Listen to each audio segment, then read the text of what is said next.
नमस्कार दोस्तों, कैसे हैं आप सब। बात करेंगे स्टॉक मार्केट की। First click on like button so that I could be encouraged from your side so as to give out the best of my knowledge so that you can earn good enough. Okay, thank you. Markets are quite fluctuating.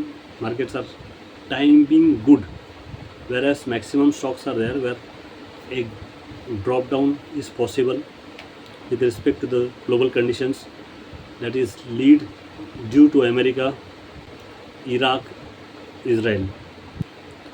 तो America main इसका cause है।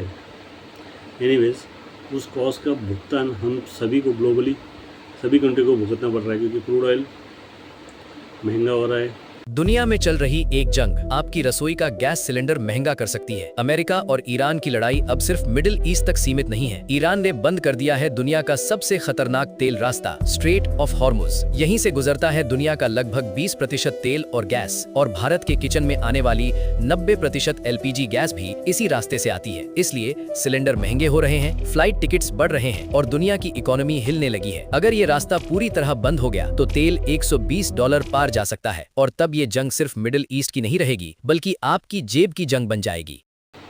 Crude oil महंगा हो रहा है, उसका reason है America Israel का वॉर जो ईरान के अगेंस्ट में है। आप जानते ही हैं फिलहाल इन्फ्लेशन बढ़ेगा, इसके लिए हम भी जिम्मेदार है काफ़ी हद तक। क्यों है वो आपको इस वीडियो से पता लगेगा।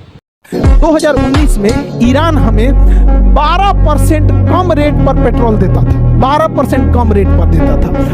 उस हिसाब से भारत में पेट्रोल 75 रुपया लीटर होता। अभी भी अगर हम लोग रूस और ईरान से तेल खरीदेंगे तो 75 से 80 रुपया लीटर से ज़्यादा नहीं जाएगा। इसके अलावे ईरान हमें फ्री में गैस पहुंचाता था, ट्रांसपोर्टेशन का पैसा नहीं लेता था, इंश्योरेंस का पैसा नहीं लेता था। और सबसे बड़ी बात सुनिए ध्यान से, क्या होती है ईरान से दोस्ती, अब देखिए ध्यान से। ईरान हमें 60 दिन का क्रेडिट देता था, कहता था कि हमसे तेल, कच्चा तेल खरीद के ले जाओ और इस कच्चा तेल को रिफाइन करके इसमें से डीजल, पेट्रोल, मोबिल और किरासिन तेल बनाओ और इस तेल को पेट्रोल पंप तक पहुंचाओ और वहां से बेचो।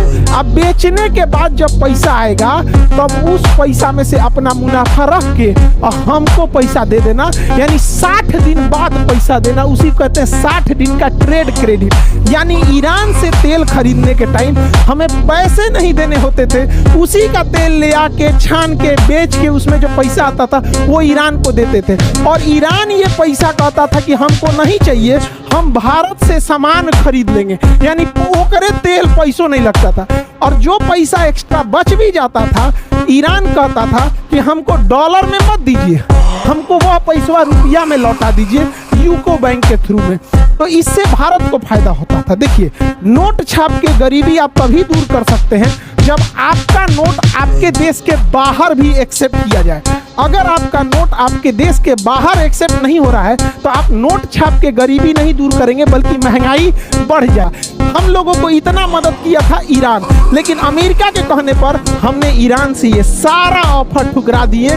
75 रुपया की जगह 105 रुपया पेट्रोल पहुंच गया। अमेरिका को कोने मुंह से लोग दोस्त कहते हैं, यह दोस्त है कि बॉस बनने की कोशिश करता है। Okay, coming to the stock, Hindustan Unilever, मैंने आपको बताया था हिंदुस्तान लीवर का वैल्यूएशन क्वाइट महंगा लग रहा है, लेकिन ओवरऑल देखा जाए तो रिजल्ट्स अच्छा है। रिजल्ट्स में सेल्स बढ़िया है, प्रॉफिट मार्जिन थोड़ा बहुत कम है, स्टॉक फैंटास्टिक है, लेकिन ग्लोबली मार्केट इशू की वजह से आपको पार्ट में लेना है। और नेक्स्ट स्टॉक है इन्फोसिस, जो कि आपको बताया हुआ था। इन्फोसिस अच्छा स्टॉक है, पार्ट में लो। Infosys fantastic stock. Next IRB infrastructure is going to give bonus 1:1। अभी उसका वैल्यूएशन काफ़ी महंगा है, तो महंगे वैल्यूएशन पे कोई बाय नहीं करेगा। इस वजह से कंपनी अभी स्टॉक के ऊपर 1:1 बोनस दे रहा है। बोनस देगा तो रेट कम हो जाएगा, वैल्यूएशन वैसे ही रहेगा। फिर भी मेरे हिसाब से आप स्टॉक अगर आपके पास है तो ठीक है, नो इशू। और R&B डेनिम्स लिमिटेड, ये भी डिक्लेयर किया है इन्होंने बोनस, 1 शेयर पे 2 शेयर, ये अराउंड 70 रुपीज़ के आसपास कुछ होगा। देन नेक्स्ट स्टॉक जो आपके लिए मैं लाया हूँ वो है HCL टेक्नोलॉजी। HCL टेक्नोलॉजी बहुत अच्छा स्टॉक है, अराउंड 1381 रेडी चालू है. Stock is fantastic, almost near to year low, but still I would like you to suggest to buy in steps. Coming to the next stock for you which I have brought is Schaeffler India. Schaeffler India का rate काफ़ी high लगेगा आपको rate के हिसाब से, 4063 का भाव है. ये पार्ट में स्मॉल क्वांटिटी अगर आप लेते हो तो आपके लिए लॉन्ग लाइफ के लिए अच्छा है. ठीक है. Next coming to the stock SKF India. SKF India is close around 1523. Stock अच्छा है वैल्यूशन के हिसाब से, फिर भी मैं चाहूँगा आप ये पार्ट में बाई करो, गाई मत करो, पार्ट में बाई करो. Before buying any stocks, take suggestions from your friends, colleagues, your expertise, just because all those stocks are being analyzed by myself fundamentally. Still, trade safe. I am giving the best of my knowledge so that you people could earn good enough in the stock market. Still, I am avoiding small stocks, but if I ever get good stock, then I will suggest you. Thank you.